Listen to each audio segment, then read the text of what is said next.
नमो रियंताणं नमो सिद्धाणं नमो आयर्याणं नमो वज्रायाणं नमो लोये सब्बसावणम् एषो पंच नमुकारो समभावपणासनो मंगलानं च सम्भेषिमठमम वै मंगलम् नमो दुर्वाररागादिवैरिवारनिवारिणे रते योगिनाथाय महावीराय तायिने जय जगजीव जोनि वियाणो जगगुरु जगानंदो जगनाहो जगबंधु जय जगप्रियामहो भैवम जय सुवाणं बभवो तिथैराणो पश्चिमो जय जय गुरुलोगाणो जय महपा महावीरो ओंकारं बिंदु संयुक्तं नित्यं ध्यायन्ति योगिनः कामदं मोक्षदं चैव ओंकाराय नमो नमः अज्ञानतिमिरान्धानां ज्ञानाञ्जनशलाकया नेत्रमुन्मीलितं येन तस्मै श्रीगुरवे नमः।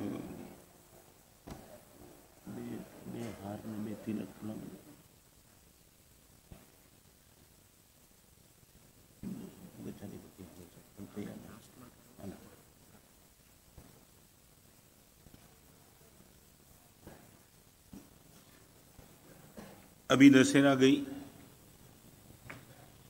एक जगह पे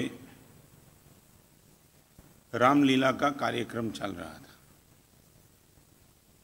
प्रतिष्ठित रामलीला होने के हिसाब से हजारों लोगों की भीड़ इकट्ठी हुई थी और सबसे बड़ी बात वो थी, रामलीला में रावण का जो रोल बजाने वाला था वो क्लाइमैक्स पे था।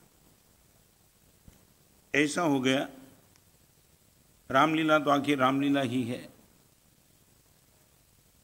पर्दे पर आने के पहले भोजन करने के लिए सब बैठे, राम बनने वाला, रावण बनने वाला, हनुमान बनने वाले सब। और ऐसा हो गया कि जानबूझकर नहीं, गलती से सबको जो रोटी दी उसमें रावण बनने वाला जो था उनको रोटी में घी कम मिला, वो अड़ गया। उसने बोला कि यहाँ भी पक्षपात चलता है, आज मैं रावण का रोल पर्दे पे नहीं आऊंगा। डायरेक्टर था, वो हाथ जोड़ के बैठ गया, भाई तू नहीं आएगा तो रामलीला चलेगी नहीं, मारामारी हो जाएगी, तू किसी भी हिसाब से मान जा। उसने बोला कुछ भी हो जाए, राम को तुमने इतना दे दिया घी डबल और मुझे कोई घी नहीं दिया तो आज दिखा दूता हूँ। अभी पब्लिक जबरदस्त, समय हो चुका था, पब्लिक से आवाज उठे कि कितनी देरी कितनी देरी कितनी देरी, और आखिर पर्दा उठाना पड़ा। वो रावण माना ही नहीं। अभी जो बात करना चाहता हूं, स्ट्रेंथ ऑफ सोल का लास्ट प्रवचन है आज। हुआ क्या, राम बनने वाला था वो तो आ गया मगर रावण नहीं आया। डायरेक्टर था, उसने डिक्लेयर कर दिया कि एक बात समझ लो, आज रावण का रोल बजने वाला था वो, इनके पेट में कोई दर्द है, आज वो आपके सामने नहीं आ पाएगा। लोग गर्म हो गए, रावण को तो देखना ही, मगर आपकी चिंता में दूर कर देता हूँ।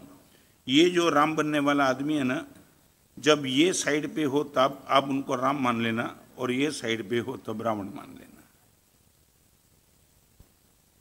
ये दृष्टांत नहीं है, ये हमारी मानसिकता है।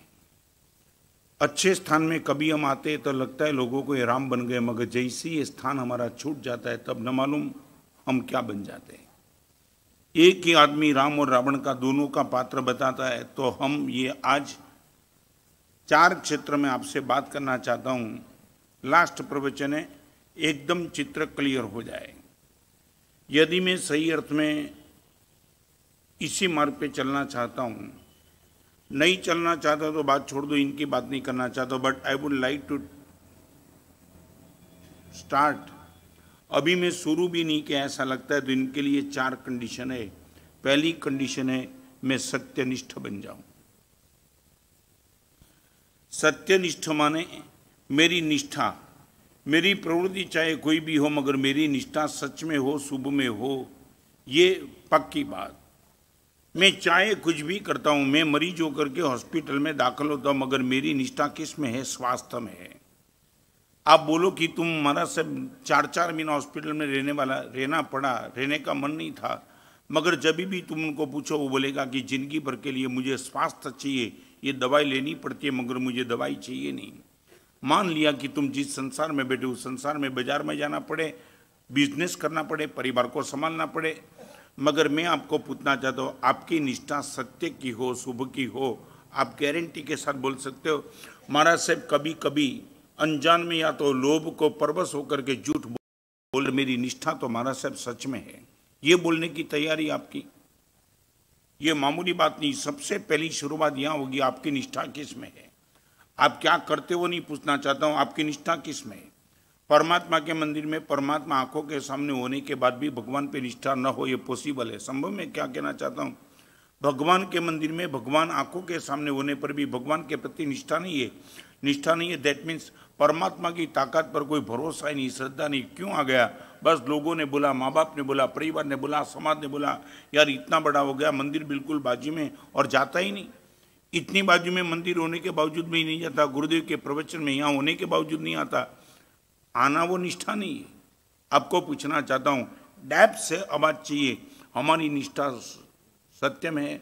साधक का सबसे पहला लक्षण है सत्यनिष्ठ होगा वो, चाहे गलत करेगा, झूठ करेगा, क्या करेगा नहीं। एक आपको मालूम है, युद्ध के मैदान में तलवार चलाने वाला सैनिक तलवार कभी बनाता नहीं है, और तलवार बनाने वाला लुहार कभी तलवार चलाता नहीं है। जो बनाता है वो चलाता नहीं, जो चलाता है वो बनाता नहीं। ये मे भी पॉसिबल चीज, परमात्मा की प्रतिष्ठा के लिए तुमने 2-5 करोड़ रुपए के खर्च किए होंगे, वो प्रतिमा की प्रतिष्ठा होने के बाद भी शायद इस प्रतिमा का निर्माण जिस जयपुर के कारीगर ने किया हो, वो शायद दर्शन करने के लिए भी नहीं आया होगा। मैं क्या कहना चाहता हूँ समझ गए? वो पत्थर में से प्रतिमा बनाया तो उसको तो बस सिर्फ 25-50 हज़ार रुपये का चार्ज मिलेगा, दैट्स ऑल, और वो परमात्मा की प्रतिष्ठा के लिए लाख की बोली लग जाती है। मैं आपको पूछना चाहता हूँ, हमारी निष्ठा सत्य में है क्या? आपको मालूम होगा दीपक भाई, यहाँ शायद हर एक के घर में, मालूम नहीं, मैं अभी संभवनाथ अपार्टमेंट जाके आया मगर वो नज़र नहीं गई, मगर पहले के ज़माने में, आज शायद होगा, हर घर के बाहर दीवार पे शुभ और लाभ लिखे जाते हैं। आज लिखते? अच्छा, अभी एक थोड़ा सा, बस इसमें बहुत खींचूंगा नहीं, मगर एक प्रश्न आपको पूछना चाहता हूँ, शुभ और लाभ आप जब लिखते हो, आपके मन में इनका इंटरप्रिटेशन क्या होता है? लिख दिया, परंपरा से पिताजी ने अच्छा शब्द लिखना भी, समझ न में आवे न भी आवे तो भी लिखते ही रहना, मगर I would like to you, आप पूछना चाहते हो कि ये शुभ और लाभ आपने क्यों लिखा, क्या अर्थ है, क्या है इनका?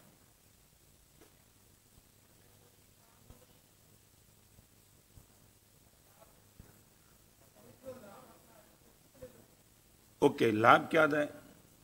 नहीं समझ गया, फिर से रिपीट करो। शुभ लेकर के आवे, यो आप चाहते हो कि शुभ लेकर आता ही है?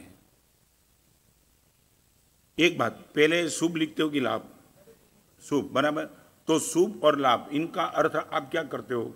रिपीट करना है क्या? मैं जो आपको बताना चाहता हूं वो अर्थ ये है कि भगवान मुझे जो भी लाभ हो वो शुभ के मार्ग से हो। भगवान मैं कभी नहीं चाहता कि अशुभ के मार्ग से मेरे जीवन में लाभ की प्रतिष्ठा हो। लाभ जब भी हो तब शुभ के मार्ग से ही हो। मैं झूठ बोल करके भगवान करोड़पति बनना नहीं चाहता। मैं सच बोलने के बाद चाहे 2 रुपया मुझे मिलेगा चलेगा, मेरे जीवन में लाभ छोटा मिलेगा चलेगा, मगर अशुभ के मार्ग से मैं लाभ नहीं चाहता हूं, शुभ के मार्ग से आपका अर्थ। अब इसमें सम्मत हो क्या? अब इसमें सम्मत हो? मुझे जवाब चाहिए। मेरे जीवन में जो भी लाभ आ जाए भगवान, मैं पहले शुभ लिखता हूं। इसका अर्थ ये कि शुभ को छोड़ के मुझे लाभ नहीं चाहिए, मैं रिजेक्ट कर सकता हूं, ना बोल देता हूं 1 मिनट में। संसार के जिस क्षेत्र में मैं मेरी डेफिनेशन से लाभ मानता हूं, वो लाभ अशुभ के क्षेत्र से मैं नहीं चाहता हूं। चीटिंग करके, सामने वाले के साथ धोखा करके यदि बाजार में कोई माल दे दिया, भगवान ये सौदा मैं नहीं चाहता हूं। एक इतना शब्द का इंटरप्रिटेशन करो तो पता चलेगा सत्यनिष्ठ बनना माने आगे के साथ खेलने की बात है। आप चाहते हो क्या? जीवन में जो भी लाभ मिले वो शुभ के मार्ग से ही मिले, अशुभ के मार्ग से मैं लाभ नहीं चाहता हूं। You wish?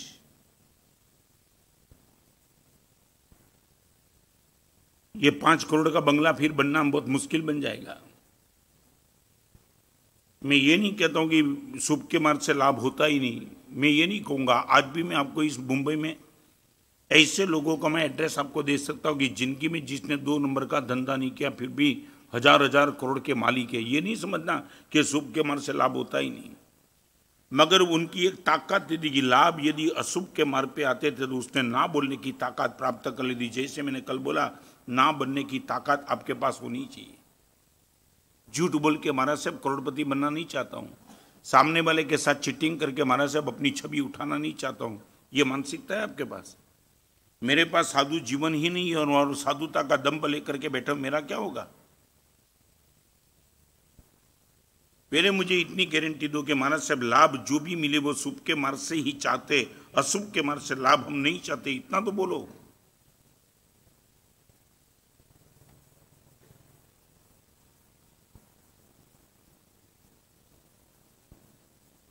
क्या हुआ गणेश काका? नहीं बोलना पड़ेगा। हाँ, शुभ के मार्ग से ही। हाँ, तो अभी लिखने का चेंज करना है, लाभ शुभ लिखना है। तो अभी मैं आपके साथ हूँ। आपको एक काम करो, आपको जो भी ठीक लगे वो मुझे बोल दो क्या लिखना है, मैं उसका इंटरप्रिटेशन कर दूँ। आप ये बोलते कि महाराज साहब शुभ और लाभ लिखते हो, अभी उल्टा कर दो, चलो लाभ और शुभ लिख दो। तो मैं आपको एक बताऊं, जितना भी लाभ वो शुभ के मार्ग पे ही जाएगा, इतना पक्का कर लो। चलो आपको दो में से जो भी ठीक लगे वो आप इतना बोलो, महाराज से जीवन में जो भी लाभ होगा वो शुभ के मार्ग पे जाएगा, शुभ के मार्ग पे नहीं जाएगा। यदि इतना पक्का कर लो, कल घर में से टीवी गया, लाभ आया तो शुभ शुभ को ही लाना है, अशुभ को तो गया गया काम से। बोलो अभी आपके पक्ष में हूं, क्या चाहिए दीपक भाई? और शुभ और लाभ दो में से कुछ नहीं चाहिए तो मेरे पास आ जाओ। उपासना में कुछ नहीं लिखा है शुभ और लाभ। आप क्या चाहते हो, शुभ चाहते हो कि लाभ चाहते हो?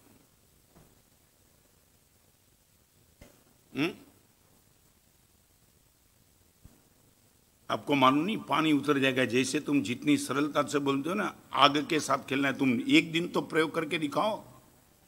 जितना भी लाभ वो शुभ माने, ये सिर्फ पैसे की बात नहीं कहना चाहता हूं। भगवान मुझे मिली आंख वो शुभ है, वो लाभ है। हजारों लोगों को जो आंख नहीं मिली, परमात्मा परम करुणा करके तूने मुझे आंख दे दी, ये लाभ शुभ के मार्ग पे ही जाएगा। इस आंख से लेकर के टीवी के सामने बैठ करके वल्गर दृश्य भगवान कभी नहीं देखूंगा, लाभ का शुभ में कन्वर्ट करूंगा।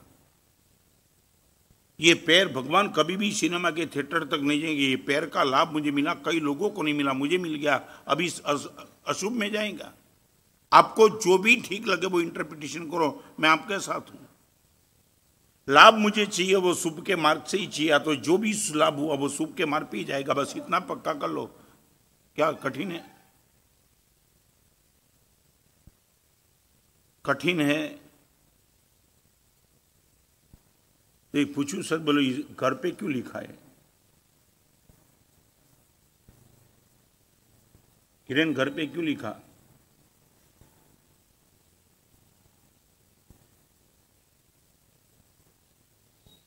निखिल मैं जवाब तो दो यार, 4 महीना पूरा हो गया। घर पे लिखा क्यों? या तो सीधा बोल दो पिताजी पे छोड़ दो, माना साहब उसने बोला था इसलिए लिख लिया, हमें कोई पता नहीं, इतना बोल दो तो जिम्मेदारी पिताजी की।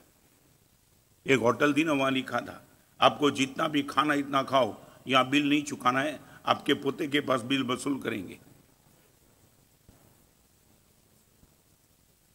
अभी एक आदमी उसको समझ नहीं पाया, वो तो सीधा गया, उसको लगा अपने को तो पैसा लेना देना ही नहीं, तो जितना हो सके उतना खाओ, और साथ में 4 मित्रों को ले गया।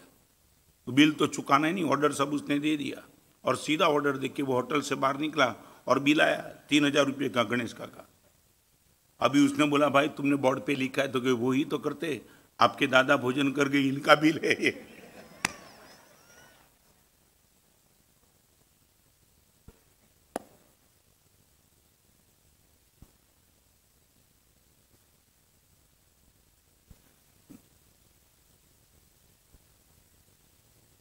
तब पता चलेगा ये साधना का मार्ग तुम मानते हो जबान से बोलना 1 मिनट का काम, ये निष्ठा तो पक्की कर दो।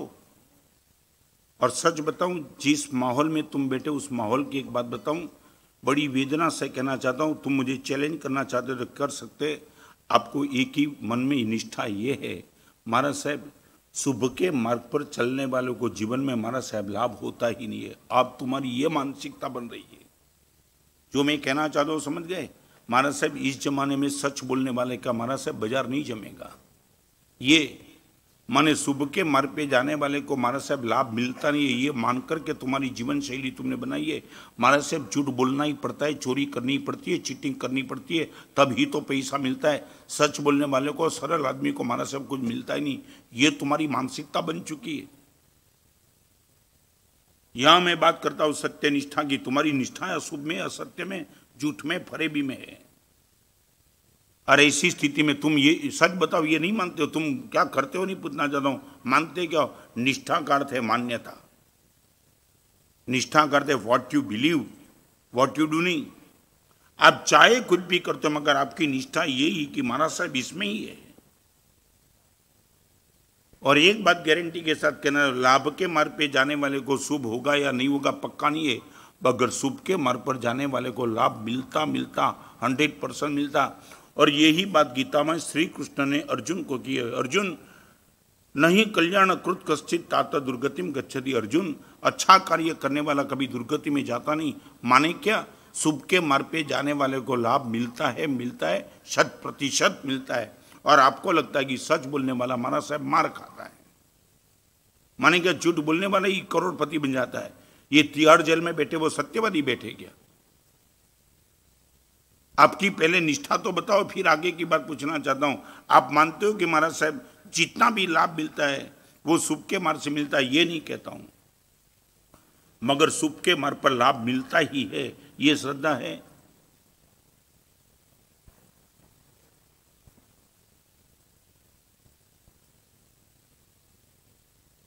क्या दीपक भाई, क्या नहीं जवाब दो? नहीं है तो ना बोलो। मैं अभी अभी अभी इतने प्रवचन के बाद हम मुझे खुश करने के लिए मत बोलो। आप बोलो कि महाराज साहब आप जो बोलते हो वही हमारे मन में बैठा है। चीटिंग किए बिना, झूठ बोले बिना, चोरी किए बिना महाराज साहब समाज में प्रतिष्ठा बनती नहीं, सब बदमाशी करनी ही पड़ती है, ये तुम मानते हो। हम पहले कदम पे ही चूक गए। अभी आगे की तो बात आपके सामने कैसे करूं, और करूं तो ठीक है, समय पसार करने के लिए कर दूंगा, मगर आप एक पक्का कर लो महाराज साहब, निष्ठा तो मेरी 100% शुभ में ही। जिंदगी भर के लिए पवित्र जीवन कब मिलेगा महाराज साहब, ये मेरी निष्ठा है। पेट भरने के लिए महाराज साहब कोई भी द्रव्य पेट में डाल दूं महाराज साहब, वो बनेगा ही नहीं।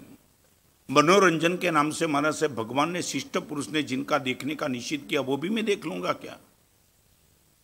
ऐसे शब्द बोलूंगा महाराज साहब जो आपने निषेध किया, परमात्मा ने निषेध किया, मेरे माँ बाप ने निषेध किया, शिष्ट पुरुषों ने निषेध किया, ऐसे शब्द मेरे मुंह से निकलेंगे यूं? नंबर 1, सत्यनिष्ठ बनो।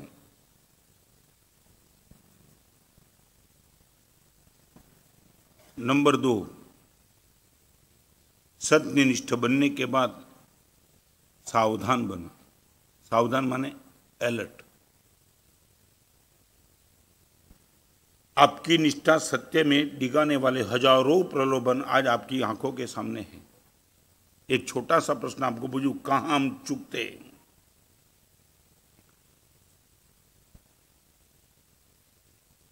बिजनेस में सच बोलने से आज आपके पास इफ और बट की बात करता हूं निखिल भाई, जिंदगी भर आप झूठ से दूर रहे, इसके हिसाब से आज आगे निकले तो 10 लाख है आपके पास।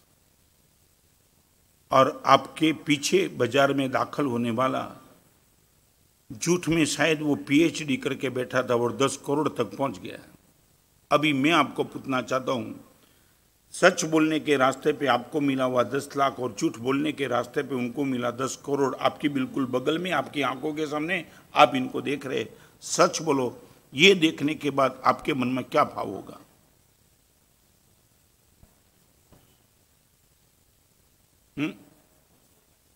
झूठ बोलना चाहिए, बराबर, ये भाव आया, दैट मीन्स क्या? ये भाव क्यों आया आपको? मैं इतना आपको ये भाव क्यों आया? नहीं, आज एकदम डेप में आपको ले जाता हूं ताकि शायद बम पड़ जाए तो चिंता मत करना, मगर आज वो विजन एकदम क्लियर कर दूं। प्रवचन का सब्जेक्ट यही है। अभी आपको पूछना चाहता हूं, सच बोलने के बाद आपको 10 लाख ही मिला, वो झूठ बोलने वाला 10 करोड़ का मालिक बन गया। अभी आपको क्या लगता है? क्या फिर से रिपीट करो।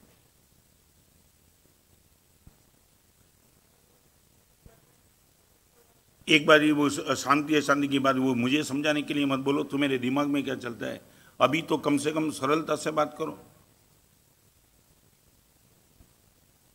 क्या लगेगा? झूठ बोलने से अभी एक बराबर झूठ बोलने से सफलता मिलती है। ये जब आप बोलते हो तब मैं आपको पूछना, आपकी नजर झूठ पर है कि 10 करोड़ पे है? पहले एक पक्का कर लो, आपकी नजर कहाँ है? 10 करोड़ पे कि झूठ पे है? 10 करोड़।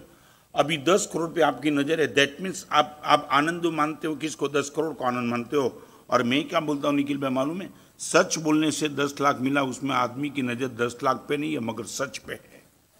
वो ये कहेगा कि मैं सच संभाल पाया। देखो ये डिफरेंस समझ लेना। ये सच बोलने के बाद जो 10 लाख मिलेगा उनकी नजर सच पे रहेगी, क्योंकि उसको लगेगा सच वही तो मेरी पूंजी थी। चाहे कितना मिले या न मिले, मैं सच को तो बचा सका। तो सच का आनंद होगा, वो कभी 10 करोड़ के सामने देखेगा नहीं, और 10 करोड़ के सामने देखेगा उनको झूठ का कभी दुख होगा ही नहीं। ये विजन टोटली क्लियर कर दो। सच बोलने से 10 लाख ही मिला इतना मत सोचो, मगर महाराज साहब सच बोल पाया और सच को टिका पाया, इनका आनंद नहीं तुम्हारे पास। इतना माहौल बेकार था महाराज साहब। अच्छे अच्छे लोग झूठ बोलते थे, मगर महाराज साहब मैं बच गया। मैंने सत्य के साथ कोई कॉम्प्रोमाइज नहीं किया। भले 10 लाख मिले कि 2 लाख मिले, वो प्रश्न नहीं था, मगर आपकी नजर क्या है? और एक बार बताऊं, सच बोलो, झूठ बोलने से 10 करोड़ मिलता है, वो सच बोलने से 10 करोड़ मिलता है। वहां आपको सच और झूठ से संबंध नहीं है, सिर्फ पैसे से संबंध है।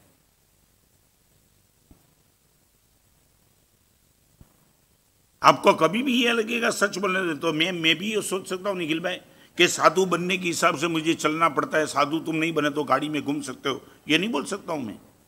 जो मैं आपको कहना चाहता हूं वो मैं भी सोच सकता हूं। ये साधु बन गया तो कितनी मजबूरी आ गई कि मुझे चल के ही जाना पड़ता है 3 किलोमीटर, और ये गाड़ी में भागते। तो मेरे से तुम सुखी हो क्या? मेरी नजर किस पर है? तुम्हारी गाड़ी पे है क्या?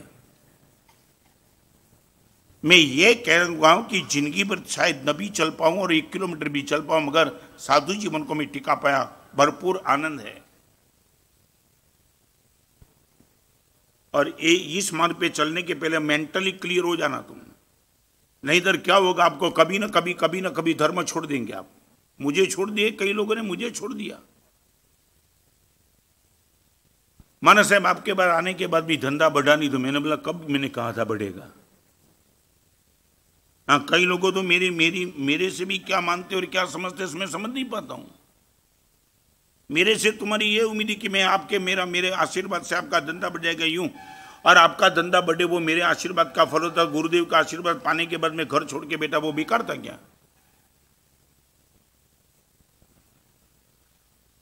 हम भगवान से ये 2 बात, हमारे जीवन की 2 बात बताऊं। हम ये मानते कि जितना भी मेरे जीवन में शुभ है वो लाभ में ही कन्वर्ट होना चाहिए, एक मानसिकता ये है।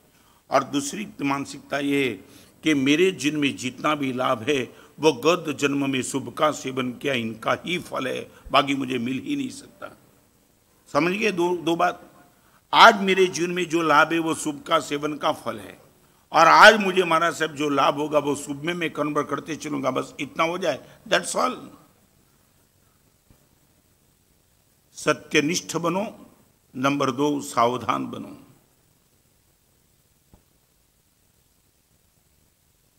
सावधान बनने के लिए आपको बोलना नहीं पड़ेगा। आपको लगेगा जहां मेरी सत्यनिष्ठा खत्म होती है वहां मैं अलर्ट बन जाऊंगा। सच बोलो, आप 10 लाख का जोखम लेके बैठे हो, जैसे ही पता चला कि बाजू वाला थोड़ा शंकास्पद नजर से मेरे से देखता है, क्या होगा फिर? सावधान। 1 मिनट में आपने कभी वो देखा भी नहीं कि आपके पैसे वो, मगर आपको एक मन में भी शंका आ गई कि नहीं, अभी जोखम, अभी विश्वास, अभी भरोसा नहीं करना है, सावधान होके बैठो।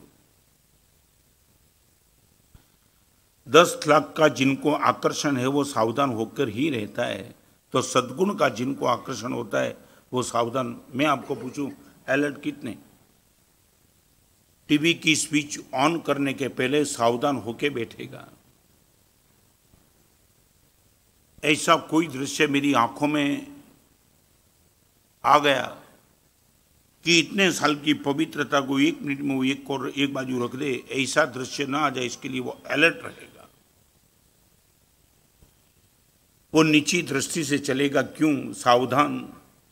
भगवान, अभी मैं इतना ताकतवर नहीं बन गया कि गलत निमित्त के बीच में जाकर भी मैं मेरी पवित्रता बनाए रखूं।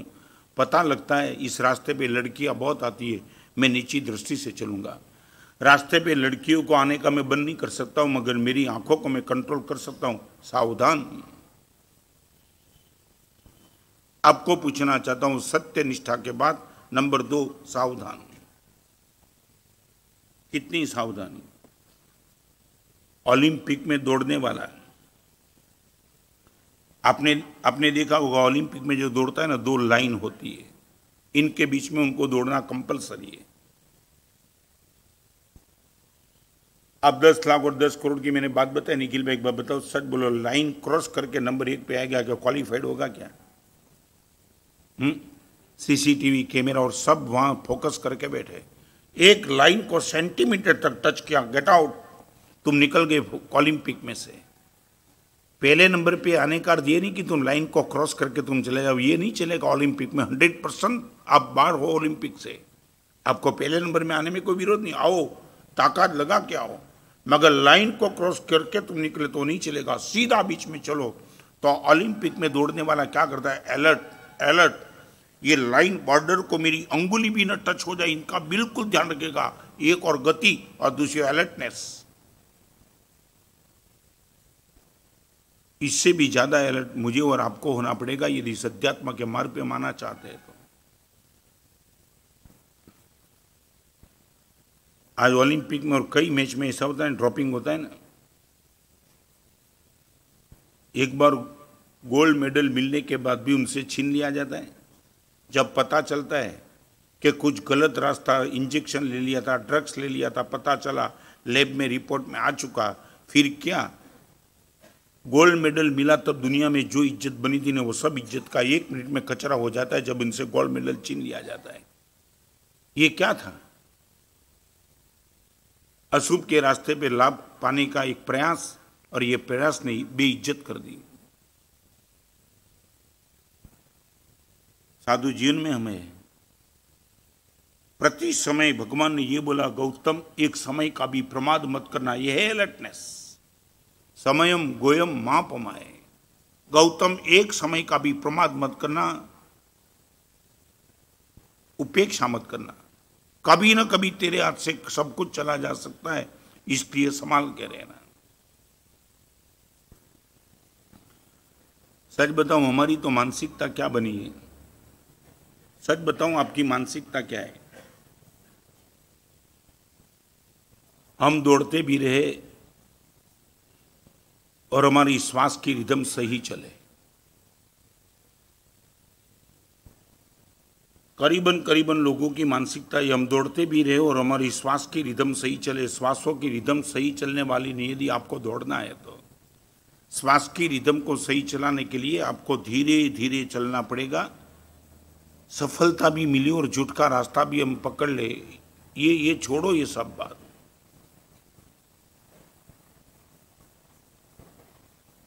नंबर 1 सत्यनिष्ठ बनना है।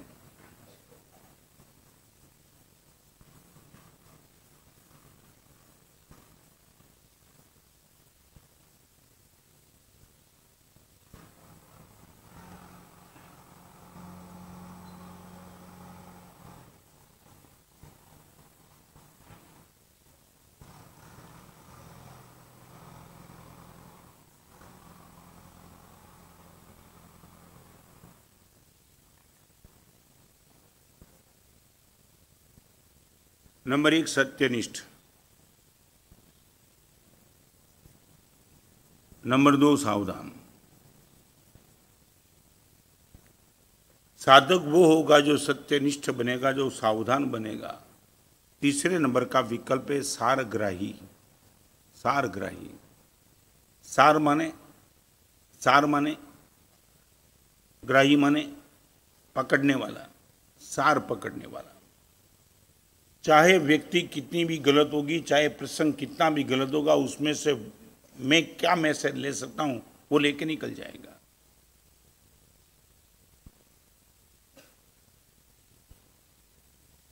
तेज गति से गाड़ी चलाने के लिए 25 साल का लड़के का एक्सीडेंट हो गया। सारग्राही, गाली नहीं देगा। आज की यंग जनरेशन को कुछ आता नहीं, गाड़ी चला दे, भगा दे, फिर मरते, वो कुछ नहीं। सारग्राही, इसमें से मेरे लिए क्या मैसेज है, जो भी गलत बना उसमें मेरे लिए कुछ मैसेज है, मैसेज लेके मैं निकल जाऊंगा। एक 12-14 साल के लड़के को तुमने दीक्षा लेते हुए देखा, या तो 20 साल के लड़के और लड़की को चारित्र के मार्ग पे जाते देखे, एक मैसेज। यदि इस उम्र में ये पराक्रम पूरी संसार को छोड़ के निकल जा सकते तो मैं भी तो कुछ छोड़ सकता हूं, ये मैसेज। और एक बात आपको कहना चाहता हूं, दुनिया में एक भी प्रसंग ऐसा नहीं है, आप यदि कुछ मैसेज लेना चाहते हो और मैसेज न मिले, चाहे कोई भी गंदी सी गंदी व्यक्ति हो और बेकार से बेकार प्रसंग हो, मगर आप चाहते हो तो कुछ मैसेज 100% ले जा सकते। गुरु और शिष्य रास्ते से जा रहे थे और ऊपर से किसी स्त्री ने राख डाली। गुरु और चेले दोनों पर राख गई, और कमाल की बात तो वो थी, राख डालने के बाद शिष्य ने ऊपर देखा तो देखने के बाद उसको पता चला वो स्त्री मुस्कुरा रही। राख से जितनी गर्मी थी मगज पर, उससे ज्यादा गर्मी कब आई? हाँ, और एक तो डाल दिया, और ऐसी भी बात नहीं, चलो मेरी गलती होगी, मैंने देखा नहीं, वो ठीक है, और ये मुस्कुरा रही। और उसने गुरु को कहा कि मैं दिखा दूं उनको, अपने को मैं कमजोर मानती हूँ, उनके घर पे जाकर के उनको दिखा दूं कि समझती क्या सन्यासी बन गया, हमारे बेवकूफ थोड़े। गुरु ने बोला खुद दिखाना नहीं है, जाना ही है तो स्त्री का उपकार मानने के लिए जाना। अभी शिष्य गुरु पे गर्म हो गया, पहले उन पर गर्म था, अभी ये गर्मी गुरु पे आई। तो गुरु को बोलता है, गुरुदेव रिपीट बोलो। तो क्या आपने बोला? हाँ, गुरु को बोलता है रिपीट बोलो। गुरु ने बोला मैं वही तो कहना चाहता हूँ कि वो स्त्री को जाना है तो जरूर जा, मैं यहाँ रुका हूँ, और मगर तू जाना चाहता है तो स्त्री को धन्यवाद दो। माने एक तो हम सीधे सीधे रास्ते पे जा रहे थे, उसने राख डाली और उनको धन्यवाद देना, कुछ कहना नहीं, कहना जरूर कहना मगर धन्यवाद देना। तो शिष्य ने व्यंग से बोलिया किस चीज का धन्यवाद? उसको इतना ही कहना कि मैंने और मेरे गुरुदेव ने जिंदगी भर इतने पाप किए हैं कि गर्म राख आनी चाहिए, मगर तूने ठंडी राख छोड़ी, इसलिए तुझे धन्यवाद। यह है सारग्राहिता। जीवन में एक प्रसंग ऐसा नहीं कि जिसमें से if you like to take the message you can't, ले सकते हो। मैं आपको पूछना चाहता हूं, सारग्राहिता है कि असारग्राहिता है? परमात्मा के मंदिर में दर्शन करने के लिए जाता है, बाहर निकल के बोलता है मुगट थोड़ा टेढ़ा था। अरे तू यार क्या लेके आया? भगवान के मंदिर में जाके और मुगट थोड़ा टेढ़ा था तो तू अच्छा कर देना था, वो टेढ़ा था वहां तक भी ठीक है। ट्रस्टी लोग क्या करते हैं, अरे एक मुगट टेढ़ा देख करके वो दुनिया भर का हिसाब किताब समझ लेता है। मैं आपको पूछना, जरा सच बोलो, सारग्राहिता की मानसिकता है कि असारग्राहिता की?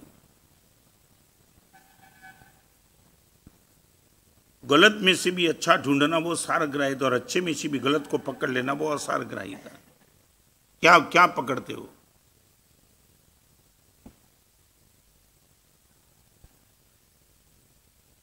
मुझे कई लोग पूछते हैं, महाराज साहब हिंदुस्तान का कल्याण होगा लगता है आपको?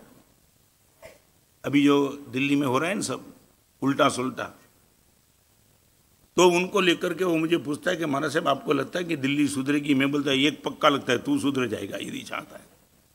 नहीं, आदमी खुद की बात ही नहीं करता है। और इस सभा में बैठने वालों को आपको पूछूं, जिन लोगों ने रिश्वत ली उन लोगों की बात छोड़ो, मगर वही पोजीशन में तुम होते तो रिश्वत बिना ही ये संभाल लेते पक्का? इतना तो प्रॉमिस दे दो।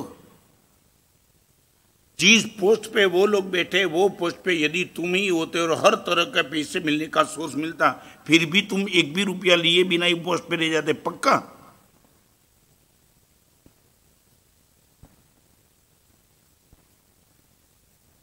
क्यों, क्या हुआ?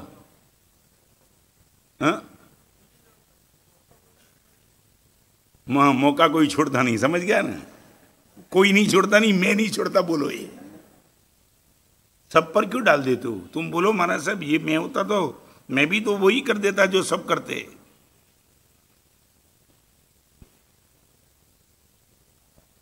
सारग्राहिता। निखिल मैं बताऊं, एक एक स्टेप मोर डिफिकल्ट, इम्पॉसिबल तो नहीं कहूंगा क्योंकि साधना मार्ग हजारों साधक इस मार्ग पे चलते, इम्पॉसिबल तो मैं नहीं कहूंगा, मगर निश्चित मोर डिफिकल्ट। 1 करोड़ का डोनेशन दे देना सरल है और परमात्मा के मंदिर में 6 घंटा बीत जाना भी सरल है, मगर ये निष्ठा, ये सावधानी, ये सारग्राहिता, निंदा करेगा वो कभी किसी की, चाहे किसी ने खुद भी गलत किया, मगर वो देख लेगा ऐसा अच्छा आदमी भी गलत कर बैठा, कल मैं भी गलत कर सकता हूं, मैं अपने आप को साबित कर दूंगा। सारग्राहिता। किसी दुर्जन यदि संत बन जाता तो सारग्राहिता मैं भी बन सकता हूं, और किसी संत का भी पतन का समाचार आपकी आंखों के सामने आ जाए कि वो संत गया काम से, आप ये सोच सकते हो कि संत जैसा आदमी भी यदि पतन के मार्ग पे जा सकता है तो मेरी तो बात ही क्या, मुझे अलर्ट रहना पड़ेगा ताकि मेरे जीवन में कुछ बिगड़ ना आ जाए। ये हो सकता है? फिर से बताऊं, किसी के पतन को देख करके खुद के पतन को संभालो और किसी के उत्थान को देख के उत्थान के मार्ग पे तुम चलते रहो, ये है सारग्राहिता। हमने कभी मैसेज लेने का सीखा ही नहीं। 8 साल के बच्चे ने 8 दिन के उपवास किए, धन्यवाद, तू भी तो कर।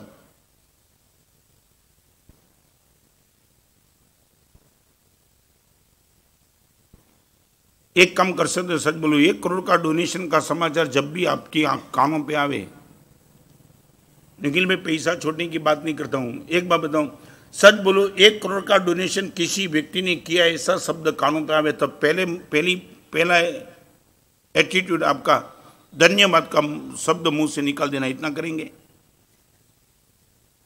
पीयूष भाई नहीं निकलता है। और उसमें भी यदि आपका पेमेंट डुबाया, उसने यदि करोड़ का डोनेशन किया, वो समाचार आ जाए तो फिर तो पूछना ही क्या, फिर क्या होगा?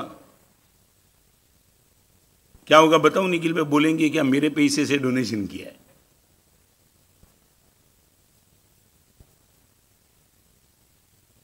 एक लड़का स्कूल से सीधा आया ना, एग्जाम दे करके सीधा एग्जाम देने के बाद पूजा रूम में घुस गया। पिताजी को लगा जिंदगी में कभी एग्जाम के पहले पूजा रूम में जाने वाले बहुत देखे, मगर एग्जाम की समाप्ति के बाद पूजा रूम में जाने वाला कमाल। और जैसे ही लड़का पूजा रूम में गया, हाथ जोड़ के भगवान को बोला, भगवान एक काम करना, महाराष्ट्र की कैपिटल नागपुर बना देना। कौन सी है महाराष्ट्र की कैपिटल? बम्बई। वो सीधा बोल दिया, भगवान नागपुर बना देना। एक बाप खिड़की से सुन रहा, बाप को लगा ये भी तो कमाल की प्रार्थना भगवान को कर रहा है, मगर लगा कि मंदिर में तो क्या पूछे, बाहर निकले तो पूछेंगे, बाहर निकला तो पूछा, बेटा तू क्या प्रार्थना करता था? पापा आपने सुन ली क्या? हाँ मैं पहली बार देखा कि तू एग्जाम के बाद भगवान के पास गया, मैंने सुन ली। तो कि भगवान को ये कहता था कि महाराष्ट्र की कैपिटल नागपुर बना लेना, क्यों? पापा एग्जाम में वो प्रश्न में गलती से मैं नागपुर लिख के आया हूँ, तेरे 2 मार्क के लिए कैपिटल बदल दे भगवान।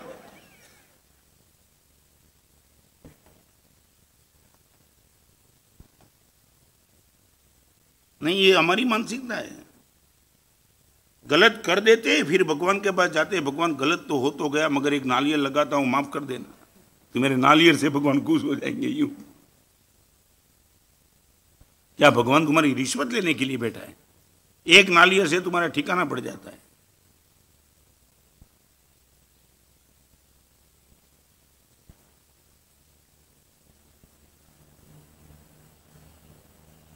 आगे चलो।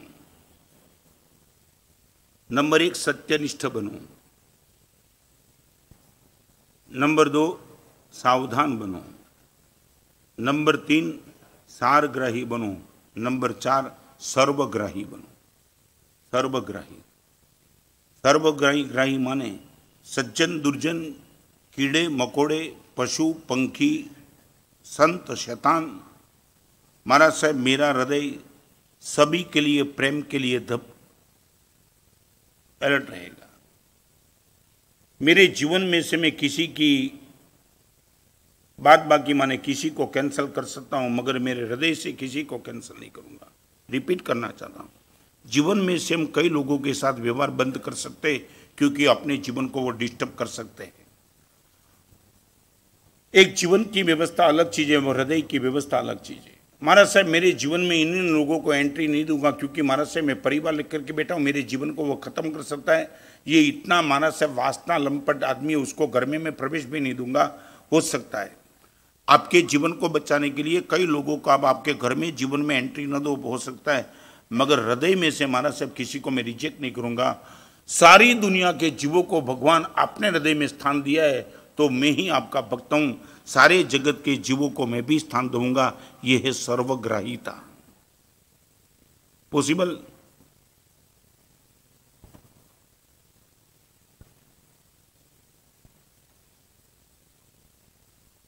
आपको लगता है कि सभी जीवों के प्रति हृदय में मैं प्रेम स्थिर रखता हूं?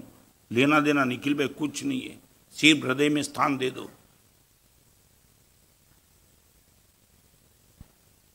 पॉसिबल, डिफिकल्ट के सरल, पीयूष भाई सरल की कठिन, इम्पॉसिबल क्यों? हृदय में स्थान देना है सिर्फ। इनके लिए भी महाराज साहब मेरे हृदय में शुभ भाव रहेगा। भगवान मुझे और इनको दोनों को सद्बुद्धि दे दो, बाकी कुछ लेना दे। मैं रुपया देने के लिए जाता नहीं हूं, इनसे फोन से बात भी नहीं करता हूं, उनको घर पे आने भी नहीं देता हूं, मेरे घर में मत आना। इतना बोलने के बाद भी मैं महाराज साहब हृदय में स्थान दे सकता हूं।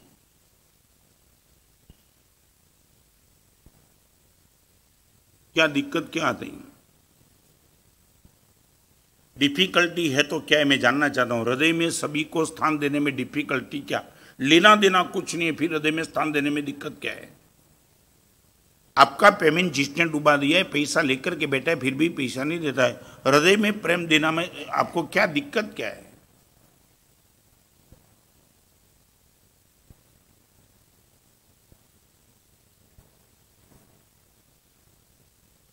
क्या होता है?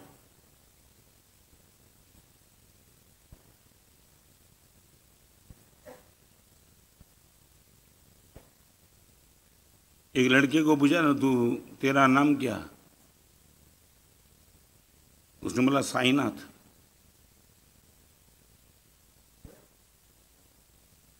फिर पिताजी का नाम श्रीनाथ। एस बोलता था, एस, कुछ भी हो तो सीधा एस। वो बार बार जब एस एस एस एस बोलते रहता तो उनको लगा ये क्या। तो बाप टीचर ने पूछा, एग्जामिनर नए आए थे, नाम क्या? एस। हाँ वही। तो सुनने के बाद उसको लगा ये कुछ गलत बोलता, तो फिर बोला एस एस एन। तो एस एन माने क्या? तो क्या साईनाथ। फिर पिताजी का नाम तो क्या एस एन, तो क्या श्रीनाथ। किस गांव का? तो क्या एस एन, सोमनाथ। तो टीचर ने बोल दिया, फिर उसने बोला पेपर कैसा गया? तो क्या एस एन, तो सत्यानाश। यही होगा फिर।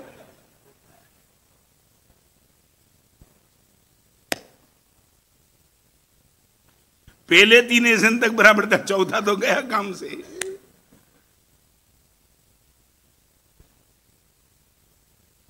तुम क्या मानते हो? साधु बनना 1 घंटे का काम है, सिर्फ 1 घंटा।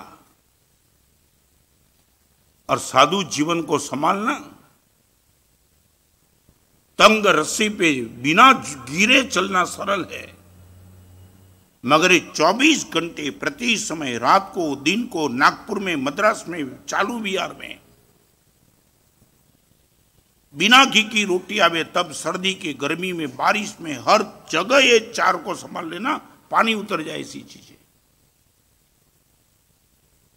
सत्य निष्ठा मेरी हिले नहीं। मैं उपेक्षा कभी ना करूंगा, सावधान ही रहूं।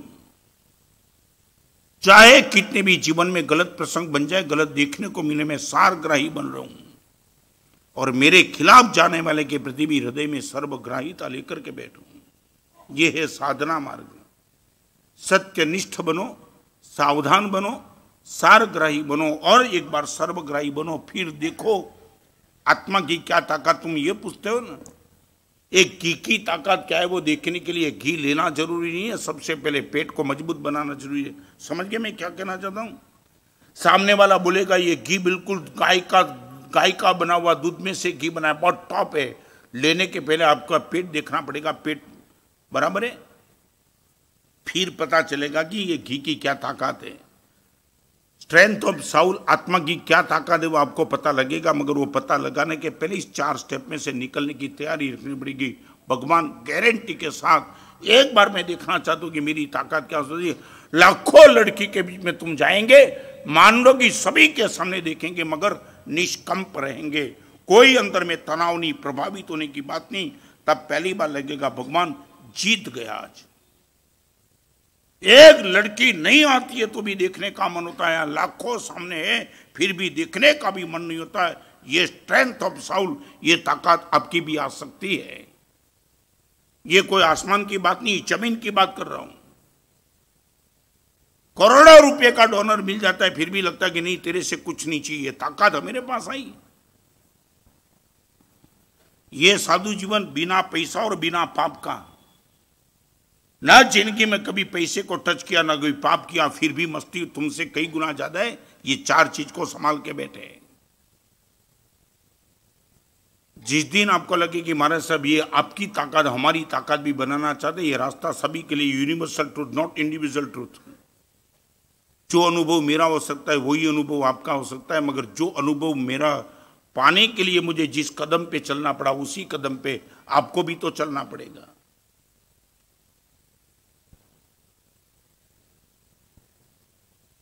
आज लास्ट बात वो सेठ की कर दूं। 1250 गिनने वाले की आंख में आंसू है और सेठ समझ गया कि तुम्हारी आंख में आंसू क्यों है, बता दिया। एक मन में शंका है कि तुम जब यहां मेरे घर पे आए तब आपने जो सुना वो सुन के लगा कि ये सेठ के पास क्या मिलेगा, और आपकी उम्मीद से मैं ज्यादा दे पाया। एक ही कारण है, ये मेरी ही पहचान है।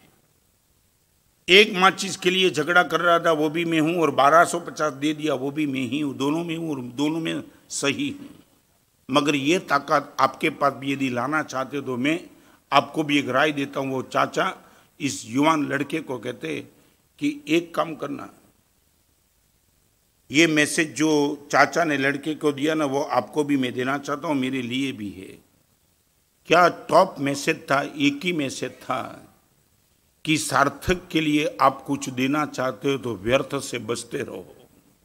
फिर से रिपीट करना चाहता हूं, व्यर्थ के क्षेत्र में व्यर्थ माने बेकार, निकम्मा। वहां जितना कंट्रोल कर सको इतना कंट्रोल कर सकेंगे तो सार्थक के लिए आपके पास बहुत कुछ बचेगा।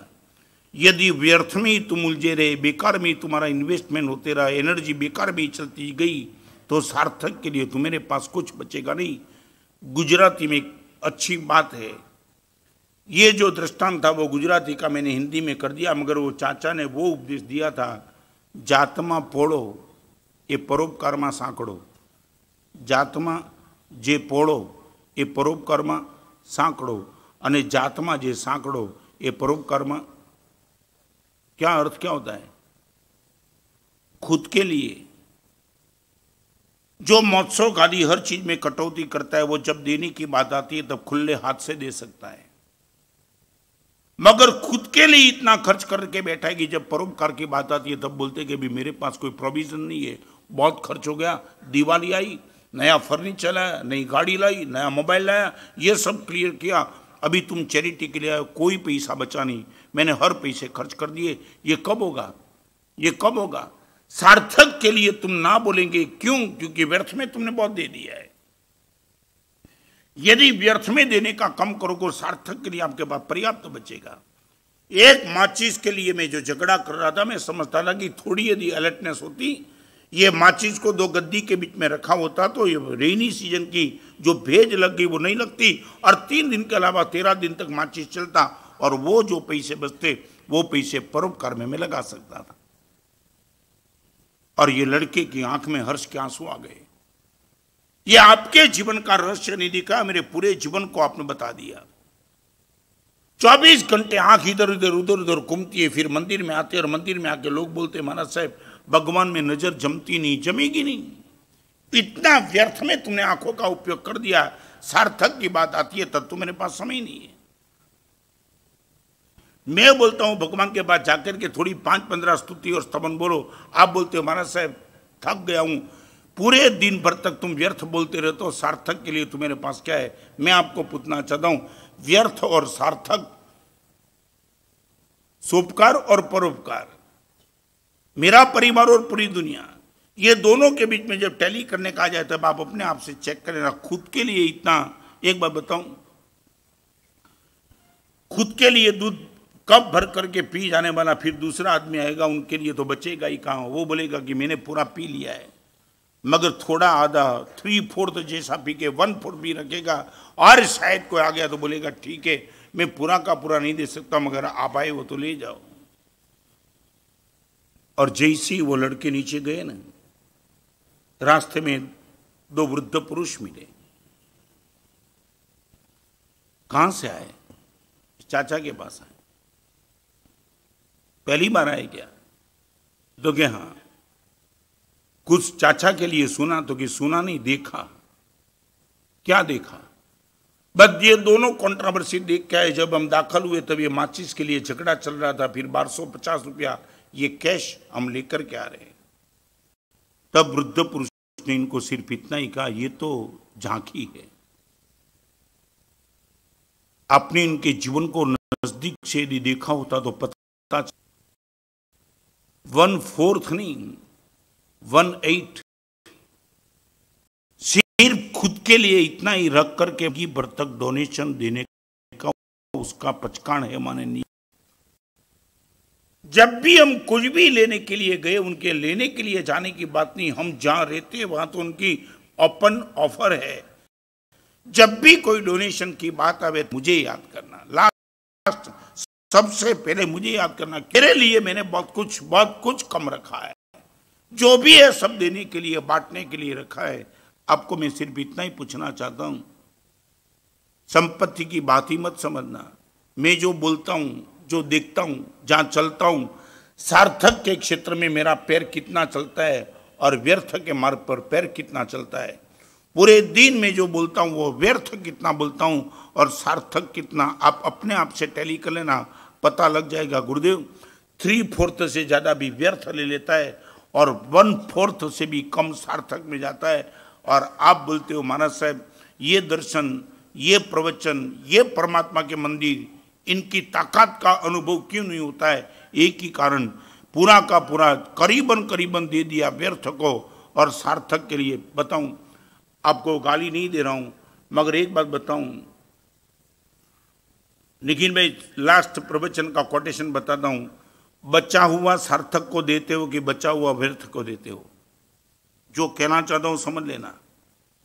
जो बच गया वो सार्थक के लिए कि जो बच गया वे व्यर्थ के लिए? हर जगह देते देते देते महाराज साहब जो बच गया वो आपके लिए। घर का खर्च निकाल दिया, शादी का निकाल दिया, घर का रिनोवेशन कर दिया, फर्नीचर ला दिया, टीवी ला दिया, नया मोबाइल ला दिया, सब कुछ ला दिया। अभी महाराज साहब जो थोड़े रुपये बचे वो आपके लिए। ये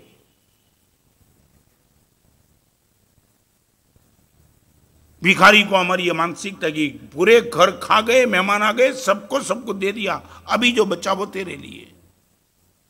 माने पहला सब मेरे लिए, फिर जो बचा वो तेरे लिए। मैं आपको इतना मैसेज इस दृष्टांत से, आपको एग्जाम्पल से इतना ही चेक करना है।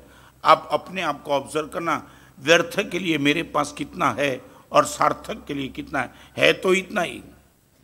जो आंख मेरे पास है वही आंख आपके पास, जो मन मेरे पास वही आपके पास, वो पैर मेरे पास वो आपके पास। आप अपने आप को पूछ लेना कि व्यर्थ के लिए ये पैर कितने और सार्थक के लिए पैर कितने।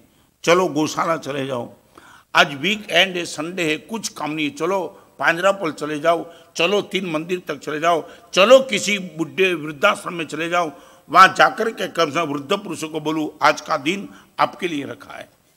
6 दिन में बाजार में जाता हूं मेरे परिवार के लिए, पैसे के लिए, आज का दिन आपके लिए, आपके साथ शेयर करूंगा।